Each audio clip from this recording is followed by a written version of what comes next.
Welcome to Coffee with the Sarlos. We are your hosts of the show, Karen and Kelly Sarlo. Whether you're struggling with grief or you just need answers, we connect you with spirit to find relief, clarity, and direction in life. We can help you move forward. Hi, Kelly. This is the month of December, and we are doing some feel-good stories. Yeah, we are. Okay, and I've got 3 short stories today that I've picked that occurred over a period of months. This was not all in one day, but they have a common theme for people. Okay. So the very first story is about a female client. Could I have a name of a female, please? I'll choose Charlotte. Okay. Charlotte starts her session by saying, could you tell me anything that you get from the spirit guides about my relationship? And the spirit guides were well prepared for her. And they said, we want to begin by saying she is limerent in her current relationship. Sips of Sanity, December 2022. Okay. If anyone's like, what the fuck is limerent? Well, they're going to hear. I'm going to explain it too. Because the guide said she is not going to know what this word is. She's never heard about it before. And that's a validation. So we want you to offer that as a piece of information, but also the fact that we know she doesn't understand what it is. And we also know that she's going to ask. She's not going to stay silent. And I said, oh, what do you mean she's not going to stay silent? Like for any particular reason? Are you giving me a heads up or something? And they said, no, she's going to ask you to explain it because that's her personality. She will want to know what it means so that she doesn't jump to conclusions. She's booked this appointment because she wants to learn. She's here for a good reason. Nice. Yeah, that is. So I started that way and I said all of it to her, and she confirmed that she, in fact, didn't know what limerent was and that she did want to know. So I'm going to explain it. And I started by saying to her, the best way that I know how to explain limerence is actually to take you back into your childhood when it begins. So I said, when you're a small child, maybe around, 18 months, 2 years, and you live in a home where there is an unhealthy attachment style, where there's chaos or where there's avoidance issues or anxiety in your caregivers, which are the 3 unhealthy attachment styles, and you're not in the secure attachment style, you have parents that sometimes meet your needs and sometimes don't. And those needs will be things like safety, your security, love, attention, validation, mirroring your worth. And she goes, oh God. And we had a little pause. And then she says, you can continue. This is correct. And I said, there's a lack of consistency in meeting your needs from your caregivers. And so you go into this hopefulness when they're not meeting your needs or when it looks questionable that they could be. So when they're being angry and it looks directed at you, or you're being punished, or they're withholding, or there's just all this chaos happening, or they're going into that avoidance or whatever they're doing. She goes, yeah, I can confirm that. And I said, when you're a little child, your brain is just in the stages of being wired that when these needs are being met, this is what you feel, and this is how you're going to respond.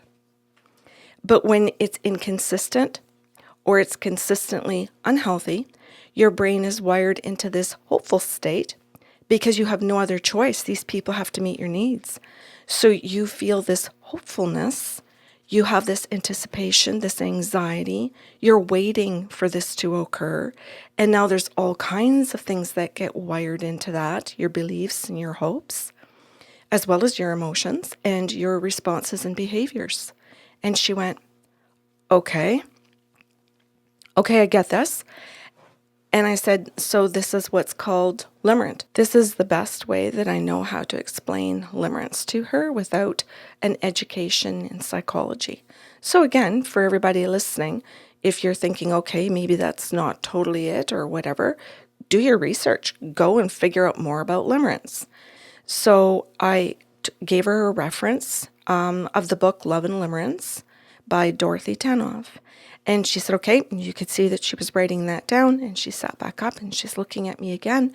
And I said, okay, so as you go through life, then you have crushes on people who don't return the crush, or you love people, and she goes, that don't love you back. Yeah, and I think it's best to kind of go back and talk about that hopeful state, because I think that wasn't really complete. Your hopefulness is that they will meet your needs, that if you wait, they will, or giving them the benefit of the doubt in your hopefulness that they want to and will, but that there must be some reason they can't. Right. Yes. For anyone watching, we have a pup's butt in the air.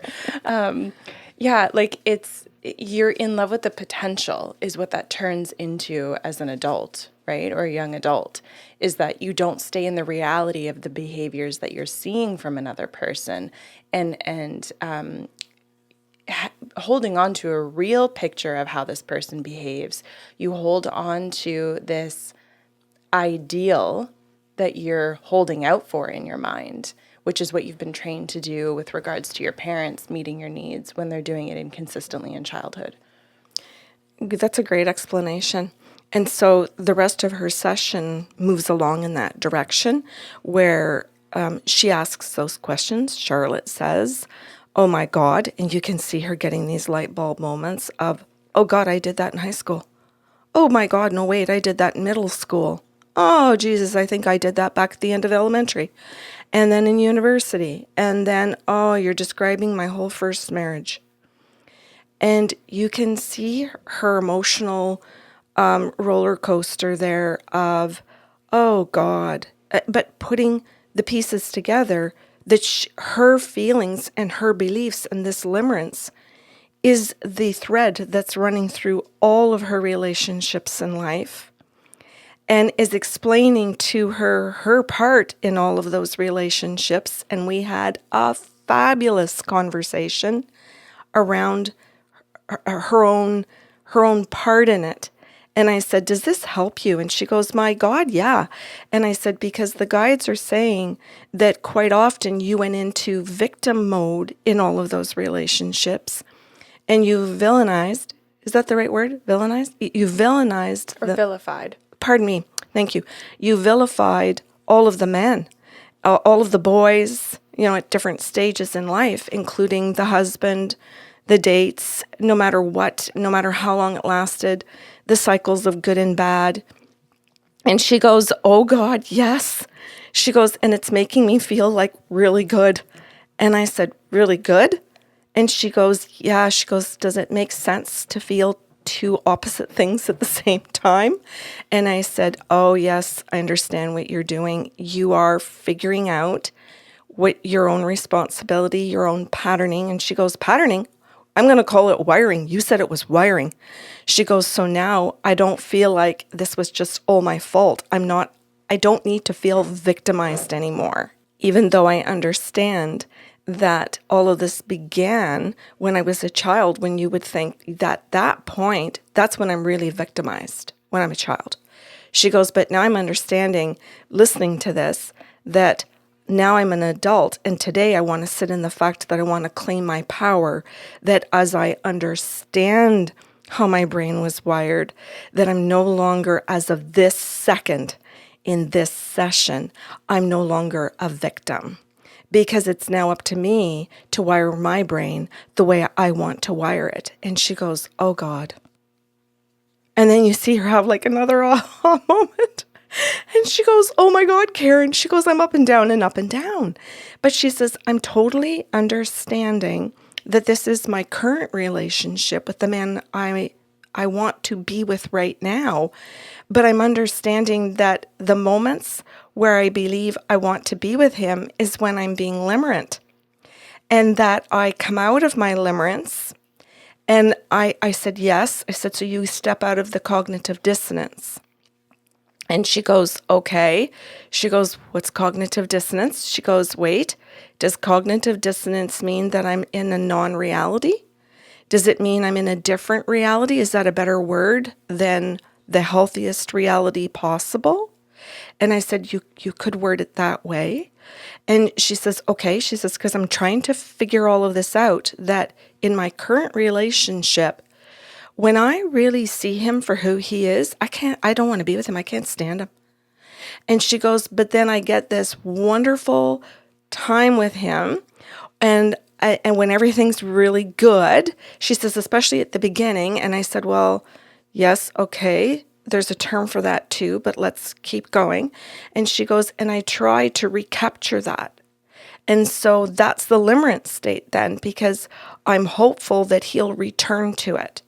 And he's never returned to it completely. He just returns to it in shorter and shorter increments. And he returns to it and he just gives me little bits and pieces of it and not the totality of it. And that's where I get what he refers to as whiny, because I pine for that. I want that back. And I keep saying that, and he keeps just pushing that away. And if I push too hard, then he actually goes back to his own apartment. He goes back into his own life. And she goes, so now you're explaining this because that's what my parents did. They withdrew from me. She goes, so you're this limerent state, this term is putting all the connectors together for me. And she says, I can't even explain to you how my brain is feeling right now. And I said, well, Charlotte, I'd be willing to bet you that it feels like you're literally pulling sticky stuff apart. Mm-hmm. And she goes, yeah. And I said, and now you're noticing the stickiness. And now you're noticing when you've actually got clarity and you actually are getting a really good feeling from the clarity moments. And she goes, yes. And I said, and are you starting to want to have more stickiness in the clarity? And she goes, yeah, I want to hold on to that. I'm not willing to go back to the stickiness because I have a name for it and I know it's not healthy. She goes, I can't even begin to tell you what this has done for me. She says, I feel so powerful. She says, I feel so strong and so determined that now I know what I'm going to do. Now I know how not to fall backwards again because I know the terms. So that's my first story. And I'm ending it abruptly because I want to get to another story. But that's the piece of that session because she asked for other things during her session. She wanted medical and medium and some other stuff, which was great. But that's the piece that's part of today's show. And now I'm going to move into the second one, the second story. And this again is over Zoom. And now I need the name of a male. Oh, Oliver. Okay, so Oliver starts his session and says to me, I'd like to know what you get about my marriage, please. And the spirit guides came in and said, okay, Oliver and his wife both get limerent, both of them. And we want to also say that because his wife doesn't deal with reality, she has moved into too many glasses of wine in the evening, too many beers and drinks on the weekend, and it's now become alcoholism. And he is trying to confront the drinking. He doesn't understand it's actual alcoholism, but they're struggling with this whole alcohol and the relationship, but he thinks it's just about alcoholism, but what's underneath all of it is limerence. And that he's staying in the relationship, hoping that it will go back to times where things were what he refers to as better, but those times weren't good to begin with. And he's going to argue with you about that things were good in the beginning. And that's why you have to explain limerence. Because of that, he has an idea there that when you're in a limerent state and you're hopeful about the relationship, that's why you stay. And that's why you work. And because they never went to a therapist to figure out the difference between staying for healthy work and staying for unhealthy work, he doesn't know the difference. So that limerence is what's keeping him there. We want you to explain that to him. So I'm going to say that so that everybody can understand that today without now stopping and saying, now I explained limerence and redoing it again. But I do want to share with everybody the very same type of emotional roller coaster he went through, the very same type of sitting and getting that unstickiness in the brain where he sat there and listened to limerence and went, oh God, my parents were like that. They did withhold, they did disappear. Oh, they did in just different ways than my wife, but my parents weren't alcoholics, but they did. My dad stayed at work. My mom got involved in community stuff, not to be in the house. I understand what you're saying. So both my parents just got busy and disappeared and pulled away and were avoidant, which created chaos for me with all these babysitters and going to different places. He says, I understand what you're saying with the attachment styles, but you're saying that in order to get all of this, you have to understand the attachment styles, and I never knew them. So you're hearing that in his session, we had to sit down and discuss the attachment styles so that he could go, oh, that's what I lived in. And oh God, that makes sense then, that I'm staying with somebody where we create those same things all over again on a day-to-day basis, a week to week, a month to month. My God, now I'm understanding it isn't just the marriage, it's been my life. Okay, he says, this is helping me also feel like I was blaming her. And I actually can't really blame her. This is partly just what I've known. You're talking about that wiring in the brain. He says, this is making so much sense to me, but it's kind of shifting where I had put blame on certain people. And now I'm understanding, whoa, that's not fair to do that. My brain was wired for this, so I accepted it. But I've brought myself into it in the sense that because my brain got wired that way and I was limerent over my wife, still am was till before I phoned you. He says, you've actually described exactly what I've been thinking and feeling all morning, and now I know what to call it. And he says, but now I can hit the pause button and actually identify all of these things and again have words. And you hear him doing the same thing that Charlotte did.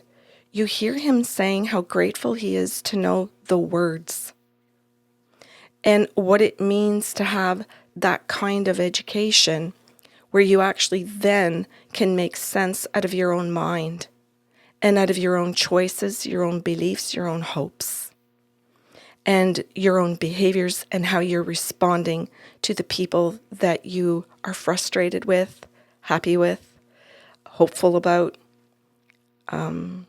irritated with.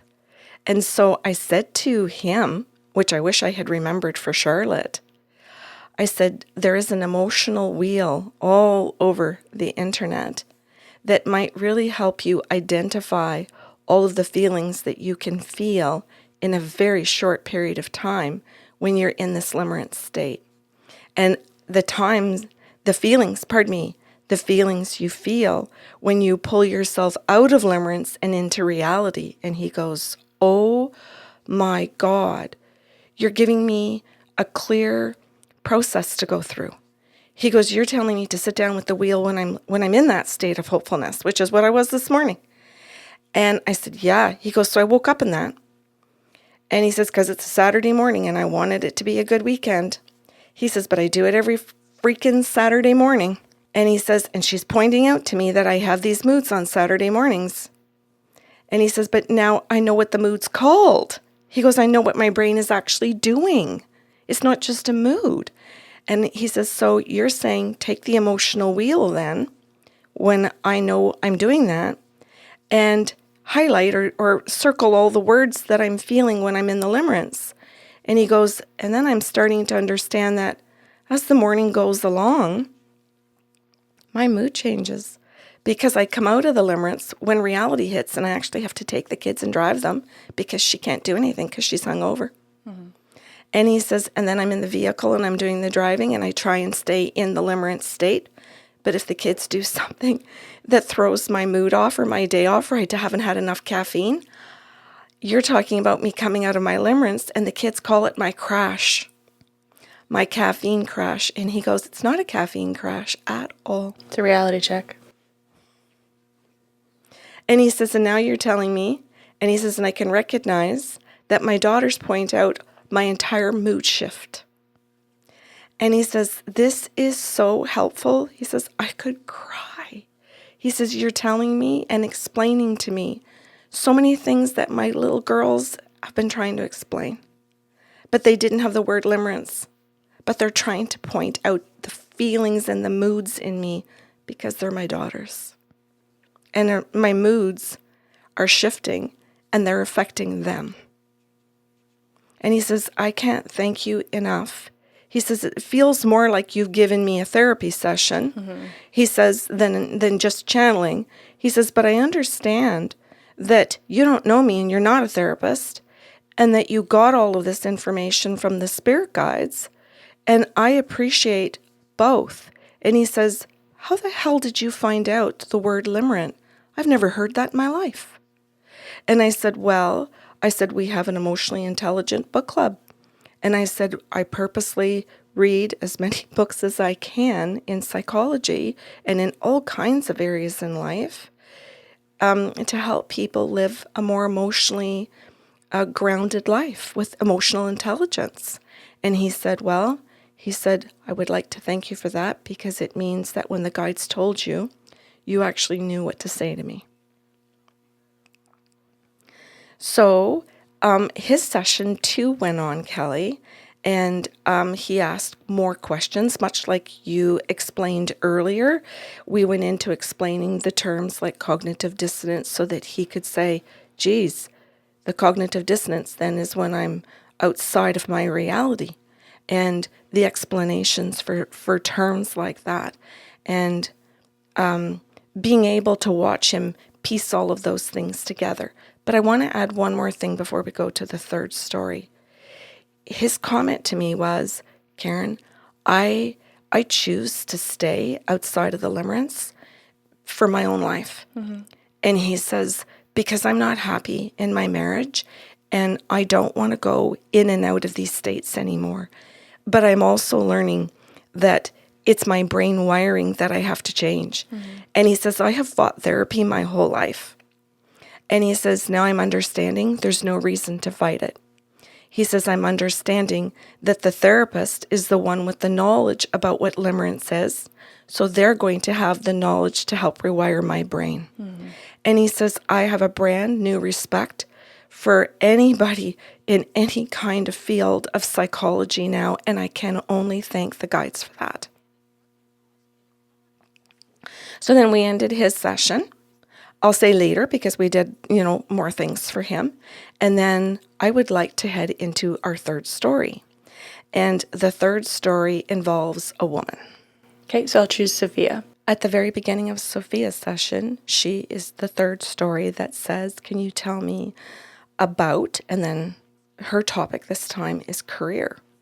And so the spirit guides started and said, she's not looking for career. She's asking you about a person that she's crushing on at work. It's her boss.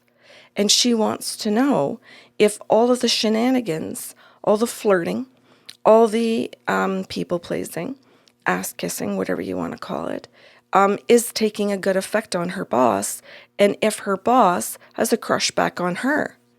That's what she wants to know. And I'm like, okay. I said, well, okay, do you have anything else to tell me before I launch into that? Because that's going to be some confrontation with her. And the guide said, she has a partner at home. And that this partner at home is limerent over her.